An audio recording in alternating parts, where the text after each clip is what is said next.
Ladies and gentlemen, good evening. Syria has dismissed the United Nations Secretary-General's 11th annual report on children and armed conflicts as an unprofessional report, a dishonest report, and motivated by some parties, as it aims at harming the Syrian people and its reputation at the extent of the abundance of the international commitment on child protection and preventing violence against them during the armed conflicts.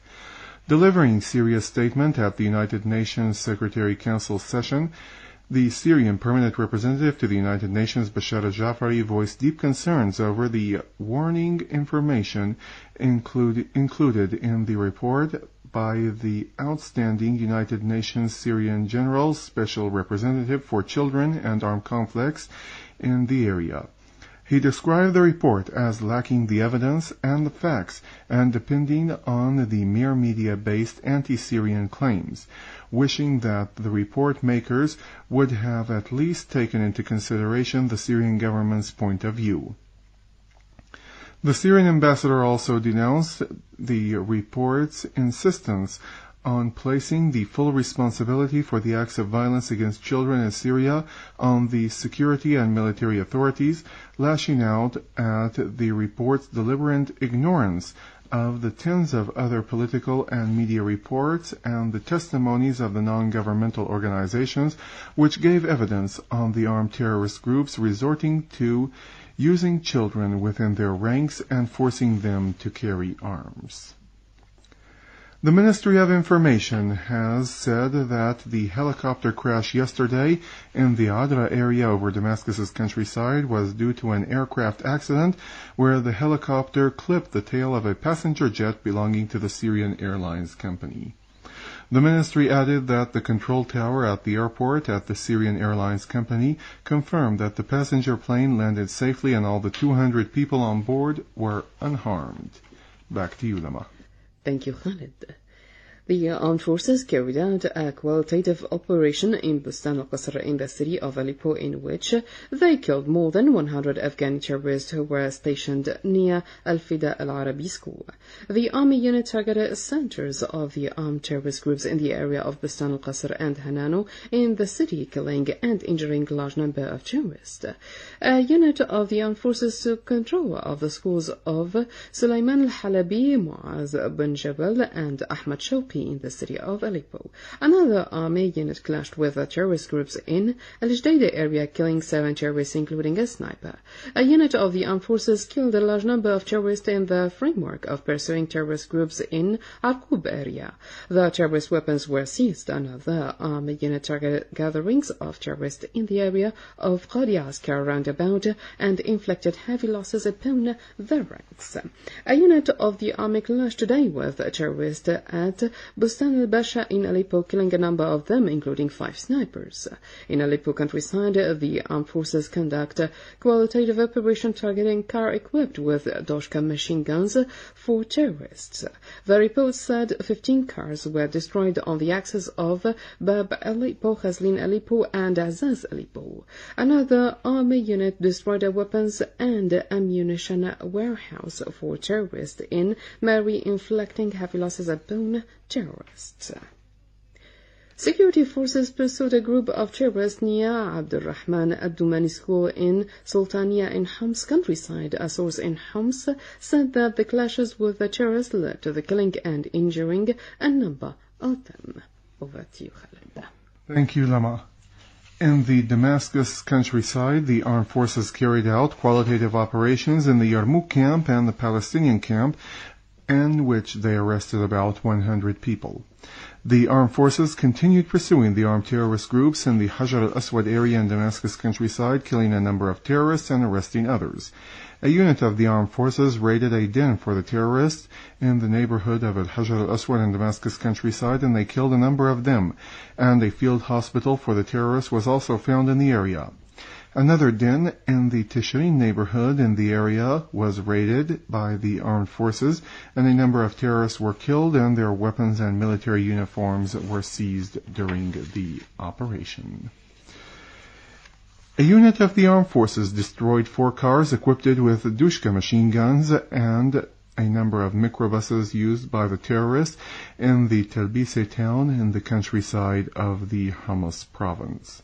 The news reporters quoted a source in the province as saying that the terrorists were killed during the operations. The authorities also clashed with a number of terrorist groups in the neighborhoods of Bab Houd and Bab Turkman in Homs countryside, killing and injuring tens of terrorists. Meanwhile, the terrorists attempted to infiltrate into the Syrian territories across the Lebanese borders, and these infiltrating attempts were foiled after the clashes with the units from the army forces. Back to you, Lama. Thank you, Khaled. An armed terrorist group assassinated the head of Protection Department at the branch of military housing establishment of Hasaka City, Marwan al-Hussein. 4 terrorists opened fire at al-Hussein outside his house in Masaka Marsho neighborhood as he was heading to his work, causing his immediate martyrdom. An armed terrorist group kidnapped Director of Waqf Religious Endowments, Director of Dar'a and Suwaida, Muammar al-Shahdat, in front of the Directorate in the city of Dar'a. Sana reporter cited a source in the province as saying that the terrorists driving a car kidnapped al-Shahdat and took him to an unknown destination. A unit of the armed forces inflicted heavy losses upon terrorists who tried to attack citizens in Tel Abadi in the countryside of Raqqa. In the same context, the report said that the authorities clashed with an armed terrorist group which was setting up barriers on roads and terrifying citizens near a Rashid farm in the village in the countryside of Raqqa. Back to you, Khalid. Thank you, Lama. The Prime Minister, Dr. Wael Halaqi, underscored the importance of the petroleum and mineral resources sector as one of the most vital sectors in supporting the national economy and centering on the development, industrial and services needs. Al-Halaqi, who chaired a meeting at the Petroleum and Mineral Resources Ministry, said that the oil sector is faced with external and internal challenges that are attributed to the economic sanctions and the security situation.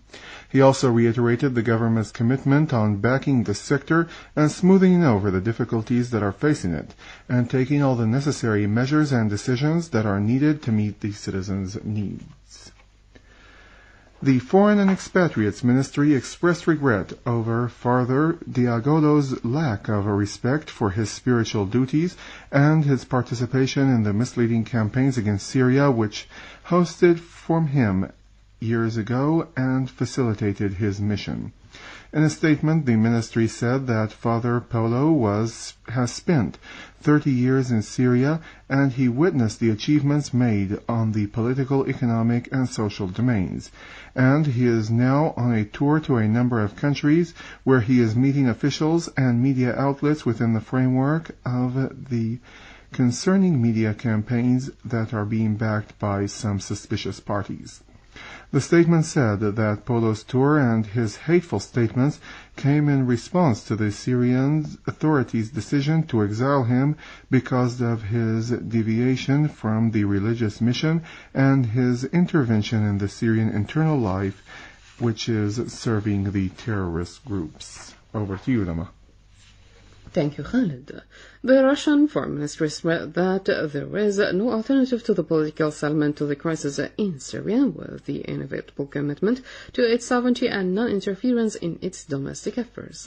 The Russian president's special envoy to the Middle East, Deputy Foreign Minister Mikhail Bogdanov, discussed during a meeting with the Syrian ambassador in Moscow, Riyad Haddad, the situation in Syria.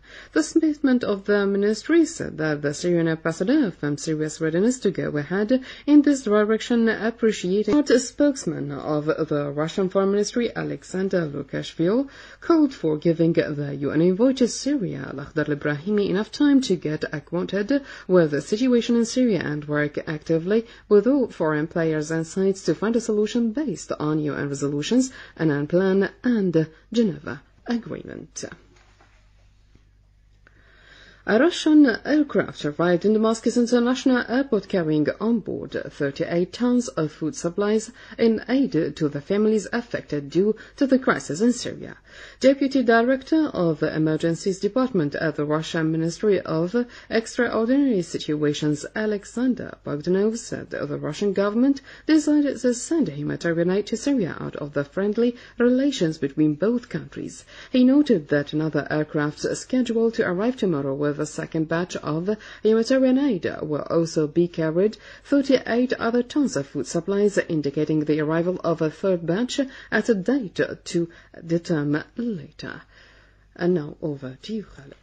Thank you, Lama. The Minister of Health, Dr. Sadanayev, stressed that providing the hospitals with the medical needs and the rehabilitation of the health facilities is a necessity, and these health facilities have been damaged, and they are the Ministry's priority at the current stage. Meeting with doctors of the health directorates at the provinces, the Minister Elnayev said that the Ministry is working on transferring some of the clinics into hospitals as a number of hospitals became out of service in some provinces, particularly in the cities of Aleppo and in Homs. And that's the end of the news bulletin for tonight. Thank you for kindly listening. Damascus Radio presents News and Views. Ladies and gentlemen, good evening. The new UN envoy to Syria, Lakhdar Ibrahimi, has been in Damascus a few days ago and has been, meanwhile, to some capitals that can play a role in finding a way out of the Syrian crisis. When Ibrahimi described his mission as almost impossible, he based his statement on the fact that he knows that his mission is going to be difficult, as he knows the elements that can make his missions almost impossible. The crisis in Syria has been on for more than a year and a half now, and events have clearly shown that those who have hatched the conspiracy in Syria and laid down scenarios, chapters, and the carrying out means are the same ones and the same sides that are placing obstacles before any peaceful solution, even though they are the same sides who suggested sending the envoy to Syria. We are quite sure that Lakhdar Ibrahimi will take into consideration all the information and facts which need no more evidence after all the ugly faces have been unmasked and the game is being played now in the open. But the question is, how will the new envoy deal with those information and facts? As far as the Syrian state is concerned, Al-Ibrahimi will be met with full cooperation that would render his mission a success, because it means Syria's interests and its people, who is very keen on restoring peace and security to the country. Syria, in return, however, will accept no solution, projects or ready-made plans that are imported from outside its borders or dialogue among the Syrians and that they are their own decision makers is not there.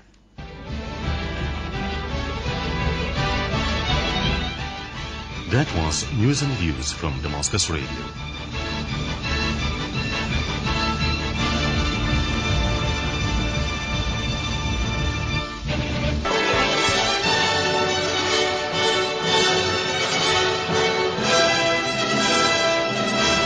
Damascus Radio presents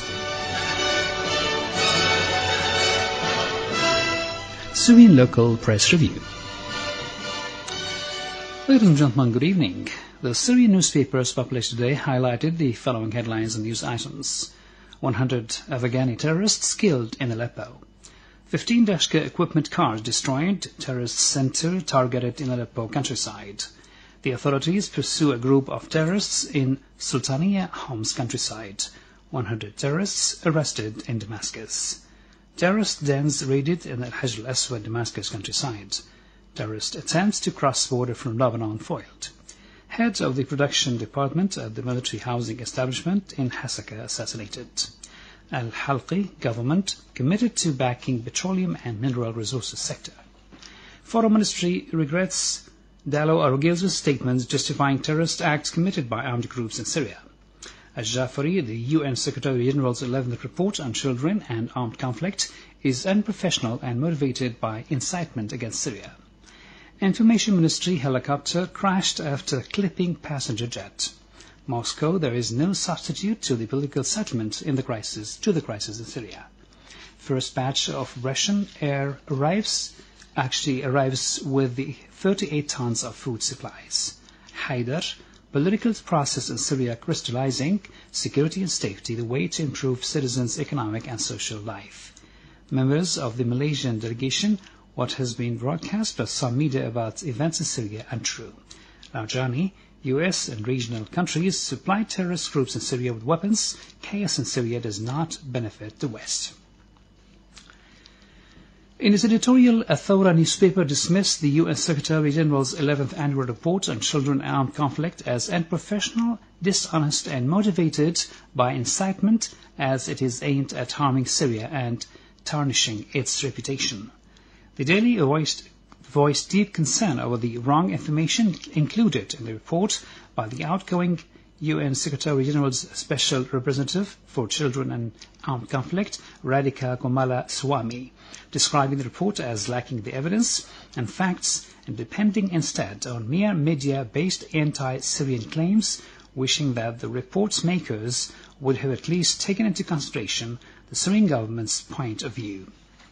The newspaper denounced Kumaraswamy's insistence on placing the full responsibility for the acts of violence against children in Syria on the security and military authorities, lashing out at her deliberate ignoring of the tens of other political and media reports and the testimonies of non-governmental parties which gave evidence on the armed terrorist groups resorting to conscripting children within their ranks and forcing them to carry arms and carry out acts of killing and sabotage against private and public properties. The newspaper reaffirmed Syria's commitment to the Convention on the Rights of the Child and its optional protocol on the involvement of children in the armed conflicts, which Syria has signed since 2003, stressing that the armed groups are the ones which are committing violations against the rights of the children in Syria. The Daily blasted the UN report as refraining from referring to the impacts of the illegitimate unilateral economic measures taken against Syria on the Syrian children in terms of affecting the importing of vaccines and drugs because of the difficulty of money transfer. The Daily concluded denouncing and devoting 8 paragraphs on Syria in the report while completely ignoring any reference to the suffering of the Syrian children under the yoke of the Israeli occupation in the occupied Syrian Golan in all fields of life, including education, food and water, in addition to the mines which have claimed 202 children and caused permanent disabilities to 329 others. Prime Minister Wael Halqi stressed that the Syrian economy is strong with all its components, including services, reserve of foreign currencies and gold, and that the economic situation is stable despite the embargo and the US and the European sanctions imposed on Syria. In an interview with the Syrian TV, Al-Halqi said that Syria will remain steadfast as long as it enjoys economic, social and food security and depends on its natural resources. He reassured the Syrian people that food security is achieved despite that embargo, since Syria is subjected to such embargo long time ago. Al-Halqi refuted rumors on the deterioration of the Syrian pound and the Central Bank of Syria as untrue, saying that Syria's reserve of the Syrian currency exceeds 600 billion Syrian pounds, and its reserves of foreign currencies are enough to survive for many years. The Premier said that the Syrian pound is stable and has preserved its stability for 18 months since September 2011, when the sanctions were imposed on the Syrian banks and the difficulty of exchange which has been overcome through linking the Syrian pound with other currencies.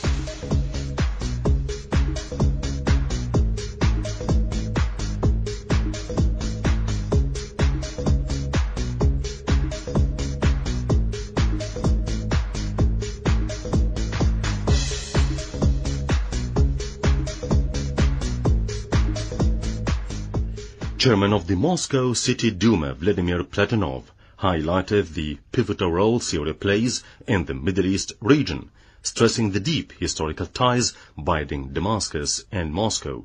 During his meeting on Friday with the Grand Mufti of Syria, Ahmed Badruddin Hassoun, Platonov said the citizens of Moscow, just like the citizens of Russia, condemn the terrorist aggressive acts currently facing Syria, reaffirming Syria's or Russia's support of Syria at the UN and other international forums.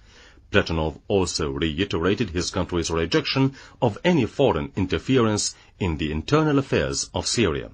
On his part, Mufti Hassoun hailed the harmony he has witnessed among the citizens of Moscow, which is of different religions and nationalities, highlighting that Syria is still living the same atmosphere of accord and harmony was it not for the extremists and terrorists who are trying today to stir sedition and Syria's permanent representative to the UN Human Rights Council in Geneva, Dr. Faisal Hamwi, said that the reports of the International Investigation Commission lacks accuracy and objectivity, and it ignores facts, the most important of which is the role of some international and regional parties in stoking the flames of a crisis in Syria through media instigation, providing arms and money to mercenary terrorists and Al-Qaeda members, training them and sending them to Syria.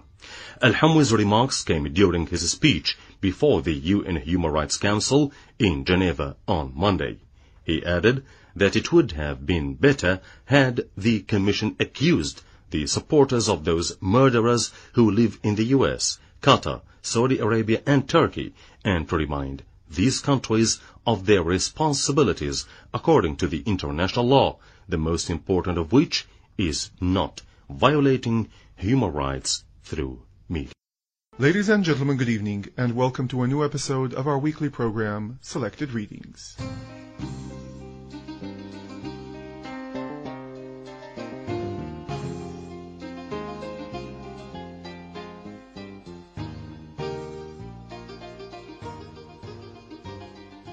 In tonight's edition, we're going to be talking about pottery, which is an artistic industry that is decorating the churches, mosques, and palaces.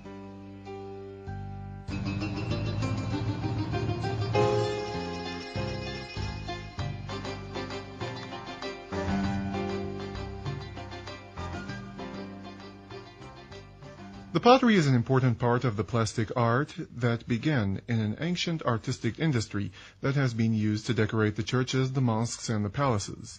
Pottery is a mixture of clay, water, and fire, and it is specially cooked with a special type of clay, and it is boiled in special ovens after being shaped into pieces, and then the pieces are covered with a layer of gypsum, and they are decorated with glassy material or some glossy material that shines.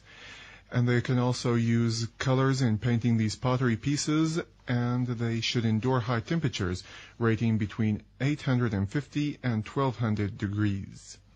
The number of the professional potteries in Syria does not exceed 7, including Muhammad al-Husami, Rafat al-Saati, and Amal Mrewid, while 50 professional people of the youth have graduated from the Institute of Applied Arts here in Syria, including Walid Azzat and the other art centers, and these were added to the number.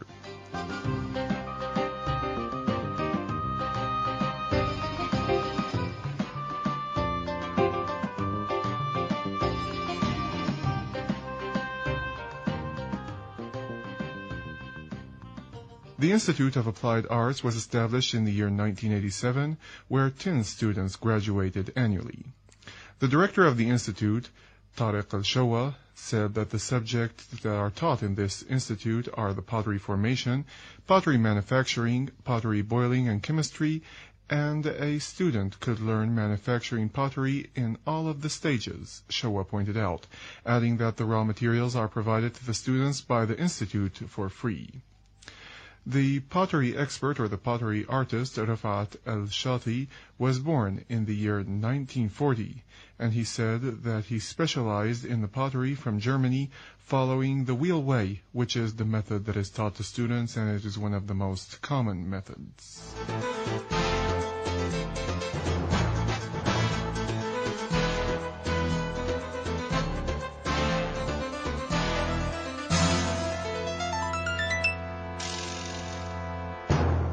With this, ladies and gentlemen, we have come to the end of our episode for tonight. Till next week with a new episode of our weekly program, Selected Readings, we wish you all the best from Damascus Radio, and good night.